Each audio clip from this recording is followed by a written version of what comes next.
మన miracle rice konjac rice చేసుకునే విధానం గురించి చెప్తాను. ఎందుకంటే మనం రెగ్యులర్గా వాడే బియ్యం కాదు, ఇది ఒక దుంప తాలూకు వేరు నుంచి చేసింది, విదేశాల నుంచి ఇంపోర్ట్ చేసుకుంది. దీని ప్రత్యేకత ఏంటంటే 0 క్యాలరీస్, ఆల్మోస్ట్ 0 క్యాలరీస్ ఉంటాం. మ్యాక్సిమం వాటరే ఉంటుంది 96%. నిజానికి ఇది ఒక దుంప వేరుని, దుంప తాలూకు కొంజాక్ అనే దుంప తాలూకు వేరుని వాళ్ళు ఈ ఫార్మెట్లో, అంటే దాన్ని పౌడర్ చేసి రైస్ కావాలంటే రైస్, నూడిల్స్ కావాలంటే ఫార్మెట్లో చేస్తారు. దీని ఎక్కువ ఏంటంటే లో కార్బ్ డైట్లో మనం ఉపయోగిస్తారు.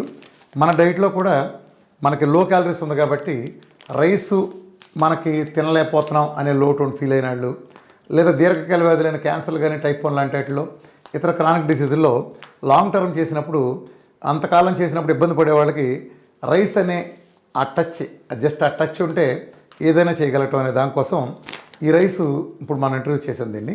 ఇందులో ఆల్మోస్ట్ 0 క్యాలరీస్ ఉంటాయి. నిజానికి ఇదిగోండి రైస్ లాగా ఉంది. ఇది అచ్చం రైస్ లాగా ఉన్నప్పటికీ ఏమాత్రం రైస్ కాదు, ఇది గుర్తుపెట్టుకోండి. రైస్ లాగా కనిపించే ఒక వెజిటబుల్. అంటే రైస్ లాగా కనిపిస్తుంది అన్నంత మాత్రం రైస్ లాగా వండలేము. దీన్ని వండే విధానం కంప్లీట్ వేరుగా ఉంటుంది. మీరు మామూలుగా తీసుకెళ్ళి ఎసరు పెట్టి పెడితే అక్కడ ముద్ద మిగులుతుంది మీకు. అలా కాకుండా దీన్ని ఇవాళ మనకి అందరూ చాలామంది వాడుతున్నారు కాబట్టి వాళ్ళందరి సౌకర్యం కోసం నేను ఫస్ట్ టైము ఒక వంట ప్రోగ్రాం గురించి చెప్తాను. ఇక అలా తెలియజేయటం మన బాధ్యత. ఇంకా భవిష్యత్తులో కూడా ఇంకా చాలా చెప్తాం. ఇది ఎలా వాడాలనేది ఇవాళ నేను స్వయంగా మీకు చేసి చూపిస్తాను. ఎందుకంటే నేను అవసరమైనప్పుడు నేనే వండుకుంటూ ఉంటాను దీన్ని. ఇది నేనే వాళ్ళు మీకు చేసి చూపిస్తాను. ఈ ప్రకారంగా మీరు చేసుకోండి. ఫస్ట్ ఇదిగోండి, ఇది ఉంది కదా రైస్ది. నేను ఇది రైస్ కట్ చేసుకుంటున్నాను. ఇది 100 గ్రాములు నేను కొలుచుకున్నాను దీన్ని. యాక్చువల్గా నేను వేరే మెజర్మెంట్లో నేను వెయిట్ కొలుచుకుని చూసుకున్నాను, దీంట్లో తీసుకున్నాను ఆల్రెడీ. అయితే మీకు చూపించడం కోసం దీంట్లోంచి నేను 100 గ్రాములు రైస్ తీసుకుంటున్నాను. ఇది నేను ఆల్రెడీ కొలిచాను, అంటే మీరు ఇక్కడ నేను కొలత మీకు చూపించట్లేదు. ఇప్పుడు మీరు ఒక మందపాటి పాత్ర తీసుకోండి, మందంగా ఉండే పాత్ర. నేను ఇది తీసుకున్నాను, మందపాటి పాత్ర. ఇది తీసుకుని ఇలా పెట్టండి ఫస్ట్ పొయ్యి మీద. దీని తర్వాత ఏం చేస్తారంటే దీంట్లో నేను 2 గ్లాసులు నీళ్లు పోస్తాను, మంచినీళ్ళు పోసిన తర్వాత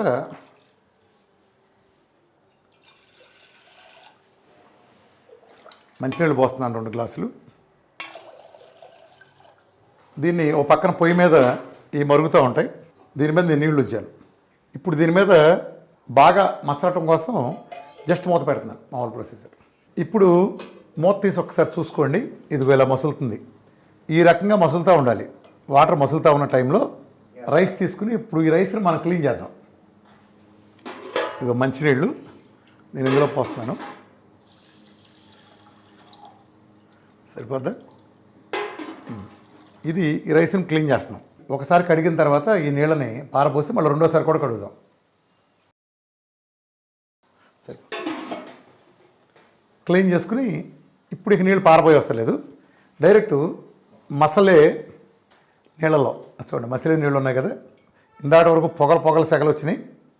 దాంట్లో ఈ రైసు ఇలా వేస్తున్నాం. రైస్ మొత్తం గింజ కూడా వేస్ట్ కాకుండా వేసేయండి. ఇప్పుడు ఇది మసులుతుంది, హైలోనే ఉంది, మసులుతైంది బాగా. ఇక్కడ ఇది మసలటం వండటానికి టైం చెప్పే పరిస్థితి ఉండదు. ఎందుకంటే ఇప్పుడు నేను దీంతో చేశాను, ఇతర దాంట్లో దీంతో ఇదొక రకం, స్టీల్ చేస్తే ఒకటి, అల్యూమినియం చేస్తే ఒకటి, అలానే ఈ 3 పొయ్యిలు ఉన్నాయి. నేను పెద్ద పొయ్యి మీద పెట్టాను, మీరు చిన్న పొయ్యి మీద పెట్టినప్పుడు టైమింగ్స్ మారుతాయి కాబట్టి నేను మీకు టైమింగ్స్ పెట్టట్లేదు. జనరల్గా రైస్ వండటానికి ఎలా పడుతుందో అది మీరు డెసిషన్ తీసుకోండి. మహా అయితే ఒకసారి చేయండి, రెండోసారి బాగానే వస్తుంది. ఇది జాగ్రత్తగా అబ్జర్వ్ చేయండి. ఇది నేనేం టైం ఏం చెప్పపోవట్లేదు మీకు ఇక్కడ. సేమ్ మన రైస్ లాగానే మన ఎసరు పెట్టినప్పుడు పొయ్యి మీద పెట్టి ఎలా ఉందో అలానే ఉడుకుతుంది. ఇది ఒక రకమైన వాసన వస్తుంది. దీంట్లో కొబ్బరి నూనె నేను దీంట్లో తీసుకుంటున్నాను, కొబ్బరి నూనె, కోకోనట్ ఆయిల్. ఇప్పుడు ఇది మరుగుతూ ఉంది కదా, ఇట్లా చూడండి. ఇప్పుడు నేను చేయలేదు, చిన్న స్పూన్ ఒకటి తీసుకున్నాను, చూడండి జాగ్రత్తగా. 1 స్పూను అది అందులో వేసాను. అది మసులుతూ ఉండగా 1 స్పూన్ కొబ్బరి నూనె వేసాను, కొబ్బరి నూనెలో ఉడుకుతాయింది. ఇప్పుడు దీన్ని రైస్ మధ్యలో ఒక్కసారి పలుకొచ్చిందో లేదో చూసుకోండి. నిజానికి మీరు 1-2 సందర్భాలు చూసినప్పుడు ఫస్ట్లో మీరు చూసుకుంటారు, కానీ ఆ తర్వాత మీకు రొటీన్గా మెకానికల్గా అలవాటు అయిపోతుంది. ఒక్కసారి కొంచెం పలుకొచ్చేటట్టుగా, అంటే ఈ బియ్యం ఉంది ఎలా ఉడికేట్టు చూసుకోవాలంటే, పులిహోర మనం చేసినప్పుడు మన రైస్ పొడి పొడిగా ఉంటుంది చూసారా, ముద్ద అవటం కాకుండా ఆ స్టేజ్లో తీసుకోవాలి. మీకు అర్థమైపోతుంది ఆడవాళ్ళకి, మన రెగ్యులర్ వంట చేసే వాళ్ళకి. వచ్చిందా ప్రవీణ? పొలుకులాగా వచ్చింది. నీరంతా నేను వడగట్టేస్తున్నాను. ఇది ఇలా జల్లెల్లో పోసేసుకున్నాను. చూడండి రైస్ ఎలా వచ్చిందో. ఇప్పుడు నేను జస్ట్ ఇందాక వేడిగా ఉన్న దీంట్లో పోసాను కదా, రైస్ ఎలా వచ్చింది కదా. ఇప్పుడు నేను చన్నీళ్ళు చూడండి, మంచినీళ్ళు నేను ఇలా పోస్తున్నాను. ఒక రకమైన క్లీనింగ్ లాగా అనుకోండి ప్రాసెస్. వేడి మీద ఉండగానే మళ్ళీ నేను చల్లటి నీళ్ళు కూడా పోస్తాను ఇలా దీని మీద. ఇప్పుడు ఇది ఈనట్టే కాదు, నేను చూపించాను కదా, ఇలాంటి దాంట్లో కొంచెం పెద్దదైనా మీరు ఎలా అయినా మీ కంఫర్టబుల్గా మీరు తీసుకుని చేసుకోవచ్చు.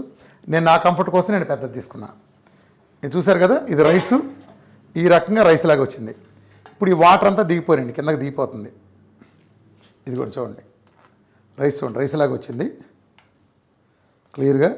అసలు మన అచ్చం తెలంగాణ లాగానే వస్తుంది కదా, కొంచెం చెమ్మగా ఉన్నట్టు ఉంటుంది. దీన్ని ఏం చేస్తామంటే ఇప్పుడు తీసుకుని ఇదిగోండి వాటర్ అంతా దిగిపోతుంది చూసుకోండి. మన ఆయిల్ కూడా ఉంది కూడా వాటర్ దిగుతుంది. రైస్ కూడా దానికి పొడిగా వచ్చినట్టు వచ్చింది. నిజానికి ఇది వెజిటబుల్ రైస్ కాదు. క్లోజప్లో చూడండి రియల్ రైస్ లాగా. ఇప్పుడు నేను ఇది ఒకటి పొయ్యి మీద ఈ బాణాలు దాని మీద ఉంచుతున్నాను. కొద్దిగా నెయ్యి, ఎక్కువ అవసరం లేదు, కొద్దిగా నెయ్యి అలా వేసుకోండి, కొంచెం చాలు. ఇప్పుడు ఈ రైస్ తీసుకుని కొంచెం కాలింది కాబట్టి దీంట్లోంచి వాటర్ అంతా మెయిన్ వాటర్ దిగిపోవాలి దీంట్లోంచి. ఇప్పుడు కొంచెం నెయ్యి కాలిన తర్వాత ఇప్పుడు అందులో రైస్ మొత్తం దీంట్లో వేసేసుకోండి.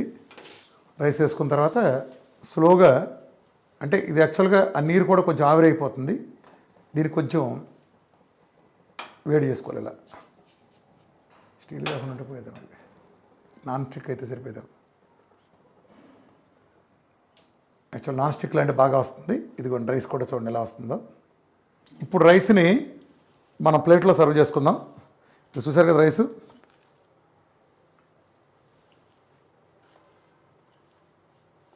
పళ్ళల్లోకి తినడానికి రైస్ రెడీ. నేను నెయ్యి వేసిన తర్వాత నేను ఎక్కువసేపు కూడా చేయించలేదు, ఒక అర నిమిషం నుంచి మ్యాక్సిమం సరిపోతుంది. దీంతోపాటు ఇప్పుడు నేను కోడిగుడ్డు పొరటు డైట్ కోసం వేసుకుని నెయ్యితో వేసుకుని కోడిగుడ్డు పొరటు ఉంది. అట్లనే నేను డైట్ కోసం వండుకున్న చికెన్ కర్రీ, అంటే నేను కొబ్బరి నూనెతో వండుకున్న చికెన్ కర్రీ. ఇది ఇందులో ఈ గ్రేవీ ఇలా రావడానికి కారణం కూడా నేను మన గింజలు అలాంటివి వేసి వాడాను, మామూలు రెగ్యులర్గా వండింది కాదు ఇది. ఇప్పుడు మన రైసు చక్కగా కూరతో సహా రెడీ. ఇదిగోండి సేమ్ రైసు చూడండి, అచ్చం వైట్ రైస్ లాగానే ఉంటుంది. ఇప్పుడు నేను ఇదిగోండి ఇప్పుడు నేను తీసుకుంటున్నాను.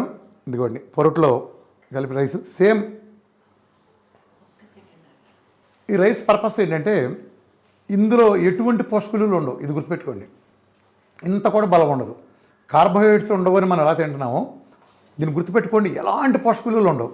కాబట్టి నేను ఇది దీర్ఘకాలిక రోగులకు, క్యాన్సర్ లాంటి వాళ్ళకి కానీ ఇంతంత క్వాంటిటీ తింటాను నేను ఇవ్వట్లేదు ఈ రైస్. ఈ రైస్ దేనికి వాడుకోవాలంటే డైట్లో కంఫర్టబుల్ ఉన్నప్పుడు కూర ఎక్కువ వెళ్ళాలి. ఫర్ ఎగ్జాంపుల్ చూడండి, ఇప్పుడు ఇక్కడ నేను ఇంత కూర ఉంది, ఇది కోడిగుడ్డిది చిన్నది, ఇంత రైస్ తీసుకున్నా, ఇంతే రైస్ చూడండి, ఇక్కడ ఇంత రైస్ తీసుకున్నాను. జస్ట్ ఇది నాకు రుచి, దీనికోసం 3 వంతులు నాకు అదే ఉంది.